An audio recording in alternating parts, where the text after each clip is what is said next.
এবার নতুন মোড় নিল অনুরাগের ছোঁয়া নাটকটি।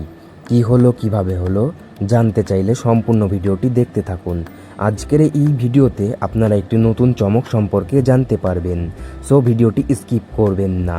অন্ধ দীপা চোখে দেখতে পারে না বলে একজন সেই অন্ধত্বের সুযোগ নিয়ে তার মেয়ের রুমে ঢুকে পড়ে এবং তার মেয়েকে খুন করতে চায়। দীপা সেইটি সহ্য না করতে পেরে চেঁচামেচি করে এবং দীপা বুদ্ধি খাটিয়ে তার মেয়েকে উদ্ধার করে। বাড়ির সকলকে সে জানিয়ে দেয় যে একজন সন্ত্রাসী তার মেয়ের রুমে ঢুকেছে এবং তার মেয়েকে খুন করতে চাইছে।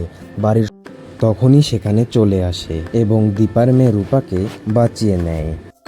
অতি শীঘ্রই এই নাটকের অন্তিম পর্ব সম্পর্কে আপনাদেরকে জানিয়ে দেওয়া হবে, কিন্তু তার আগে আসল চমকের কথায় এবং আসল ঘটনায় আসা যাক।